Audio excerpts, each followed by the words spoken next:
मोहन और गीता दोनों पति पत्नी थे। आज उनकी शादी की पहली सालगिरह थी और मोहन गीता को गिफ्ट के तौर पर एक क्रूज पर घुमाने ले जा रहा था। अरे जल्दी करो ना गीता, लेट हो जाएगा हमें। कितनी देर लगेगी तुम्हें तैयार होने में? तुम तो पहले से इतनी खूबसूरत हो। दोनों तैयार होकर अपनी टैक्सी में बैठ जाते हैं और क्रूज के लिए निकल पड़ते हैं। मोहन, मुझे तो अभी तक यकीन नहीं हो रहा कि हम आखिरकार क्रूज पे जा रहे हैं। क्या तुम्हें पता है कि ये मेरे बचपन का सपना था? आज मैं बहुत खुश हूँ। गीता और मोहन खुशी खुशी क्रूज पे पहुंच जाते हैं और अपने रूम की तरफ चल देते हैं। चलो गीता, सामान रखकर बाहर क्रूज की सैर करने चलते हैं। अरे नहीं नहीं, मुझे अभी थोड़ा और तैयार होना है। तुम चलो ना, मैं आती हूँ। हे भगवान, अभी और तैयार होना है। अच्छा ठीक है, तुम मुझे बाहर मिलना, और यहाँ बहुत सारे कमरे हैं तो भटकना मत। गीता मोहन की बात सुनकर तैयार होने चली जाती है और मोहन बाहर जाकर क्रूज से समुद्र के नजारे देखने लग जाता है। जब गीता तैयार होकर बाहर आ ही रही थी कि तभी वो रास्ता भटक जाती है। अरे ये क्या, बाहर किस तरफ से जाना है? ये सब कमरे एकदम एक जैसे लग रहे हैं। कुछ भी समझ नहीं आ रहा कि बाहर का दरवाजा कौन सा है। ओह, अब मैं क्या करूं? मोहन सच ही कह रहा था। तभी गीता को एक बड़ा सा दरवाजा दिखाई देता है। गीता उस दरवाजे की तरफ बढ़ती है और अचानक से उसे दरवाजे के पीछे से किसी की आवाज आने लगती है, जैसे बाहर बहुत लोग हों और वहां पार्टी चल रही हो। अरे ये दरवाजा इतना बड़ा है और इसके पीछे से किसी की आवाज भी आ रही है। कहीं यही बाहर जाने का रास्ता तो नहीं है? गीता ये सब सोचते हुए उस दरवाजे को खोलने लगती है। अरे ये कितने सारे ताले लगे हैं इस पे, कितना मुश्किल है इसे खोलना। इसे खोलने की कोशिश करती हूँ। गीता बहुत कोशिश करके कई ताले तो खोल देती है और बस अब एक ताला खोलना बचा हुआ था। तभी पीछे से मोहन की आवाज आती है। अरे गीता, ये क्या कर रही हो? ओह, तो तुम यहाँ हो मोहन। अरे मुझे लगा कि ये बाहर जाने का रास्ता है, इसीलिए मैं तब से इसे खोलने में लगी हुई थी। गीता वापस पलटकर उस दरवाजे को देखती है और मन ही मन कुछ सोचने लग जाती है। अरे तुम क्या सोचने में लगी हुई हो? देखो जल्दी चलो, वरना मैं अकेले ही चला जाऊंगा। फिर गीता और मोहन साथ में बाहर चले जाते हैं। दोनों बाहर के नजारे देखने लगते हैं। मोहन गीता को 2-3 बार बुलाता है, मगर गीता तो अपने ख्यालों में खोई हुई थी। ओह माफ करना, मैं कुछ सोच रही थी। क्या सोच रही हो तुम तब से? क्या तुम्हें यहाँ अच्छा नहीं लग रहा है? नहीं नहीं, ऐसी बात नहीं है मोहन। मैं उस दरवाजे के बारे में सोच रही हूँ जहाँ से हम अभी आए हैं। मोहन, मुझे अच्छे से याद है कि उस दरवाजे के पीछे कोई था, और कोई एक नहीं, बहुत सारे लोग।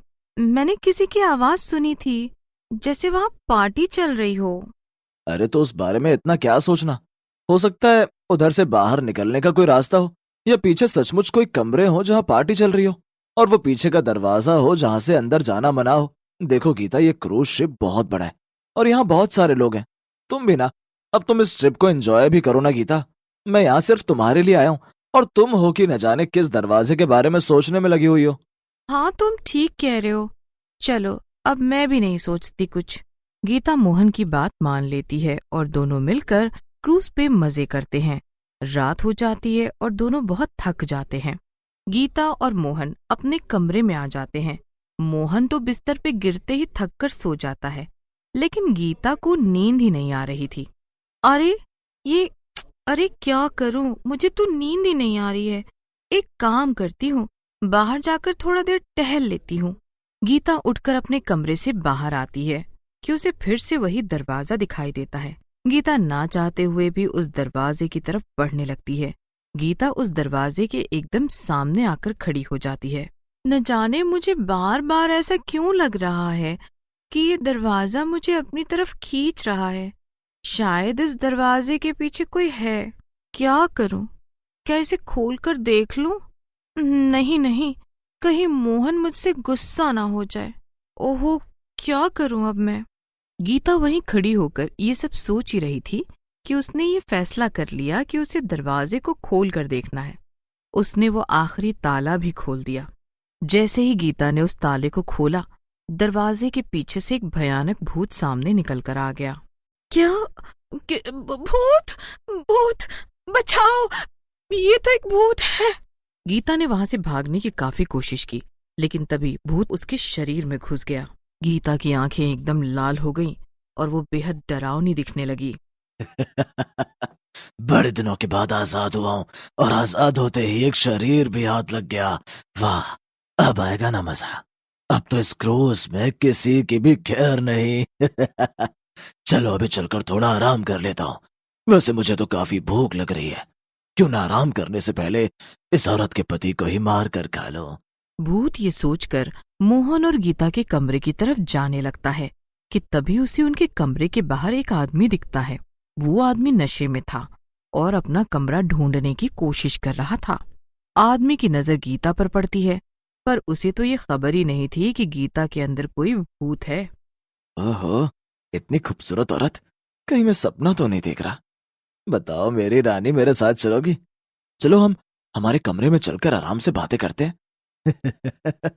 लगता है इस औरत के पति का नसीब काफी अच्छा है, क्योंकि मेरा शिकार पहले ही मेरे पास आ गया। उसे किसी और दिन खाऊंगा, अभी इसे ही खाकर अपना पेट भरता हूँ। ये सब तुम क्या बोले जा रही हो मेरी रानी? वैसे तुम्हारी आवाज काफी डरावनी है, पर कोई बात नहीं, मैं काम चला लूंगा। चलो। आदमी को देखकर भूत हंसने लगता है। भूत आदमी को कच्चा चबा जाता है और फिर अपने कमरे में जाकर चुपचाप मोहन के बगल में सो जाता है।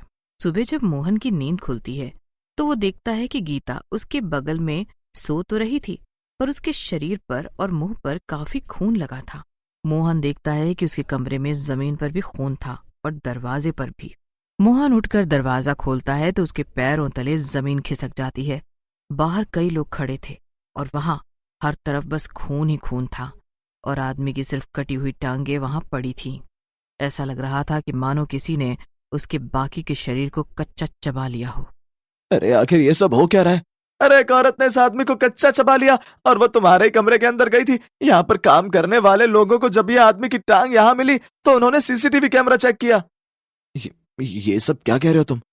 मेरे कमरे में तो मेरी बीवी है गीता, बस, और ये सब वो कभी नहीं कर सकती।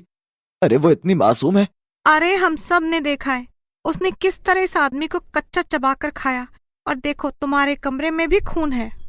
तभी गीता यानी कि उसके अंदर मौजूद भूत शोर सुनकर उठ जाता है और वो बाहर आ जाता है। गीता बेहद डरावनी लग रही थी। उसके शरीर और मुंह पर खून के धब्बे थे और उसकी आंखें एकदम लाल हो गई थीं। वो डरावनी आवाज में कहती है, अरे ये सब क्या हो रहा है? किसने मेरी नींद खराब की? किसकी इतनी हिम्मत? गीता, ये तुम ऐसे बात क्यों कर रही हो? तुम्हारे गले को क्या हुआ? मैं कोई गीता वीता नहीं हूं, मैं भूत हूं और मैं तुम सबको ऐसे ही चबा कर खा जाऊंगा जैसे मैंने उस आदमी को खाया था। तभी अचानक से क्रूज में काम करने वाले दो लोग आते हैं और वो पीछे से गीता को एक रस्सी से बांध देते हैं, पर वो दोनों आदमी नहीं रुकते और भूत को रस्सी से ही खींचते हुए उसी कमरे में वापस ले जाते हैं जहां से गीता ने भूत को बाहर निकाला था। वो दोनों आदमी भूत को रस्सी के सहारे अंदर फेंक कर बाहर फिर से उतने ही ताले लगा देते हैं। पीछे से मोहन भागा भागा वहां आ जाता है। अरे तुम दोनों ये क्या कर रहे हो? वो मेरी बीवी है, तुमने उसे उस दरवाजे के पीछे क्यों बंद किया भला? आखिर यहाँ हो क्या रहा है? मुझे तो कुछ भी समझ नहीं आ रहा। सर वो भूत बहुत समय से इस कमरे में बंद था, मगर जब हमने कल रात सीसीटीवी कैमरे की रिकॉर्डिंग देखी तो पता चला कि आपकी बीवी ने ये दरवाजा खोल दिया था और वो भूत बाहर निकल कर आया था। बाहर निकलते वो आपकी बीवी के शरीर में घुस गया। वो दोनों आदमी एक बड़ा सा जाल लेकर आते हैं और कमरे के दरवाजे के बाहर खड़े हो जाते हैं। एक आदमी अपने फोन में कमरे के अंदर लगे सीसीटीवी की रिकॉर्डिंग देखने लगता है। थोड़ी ही देर में भूत गीता के शरीर से बाहर निकल आता है और गीता बेहोश हो जाती है। पर जैसे ही भूत गीता को खाने के लिए आगे बढ़ता है, वो दोनों आदमी कमरे का दरवाजा खोलकर अंदर आ जाते हैं और भूत को जाल में फंसा लेते हैं। जब भूत जाल में फंस जाता है तो वो दोनों आदमी उसे ले जाकर समुद्र में फेंक देते हैं। उधर गीता को भी होश आ जाता है और सब कुछ पहले जैसा ही हो जाता है।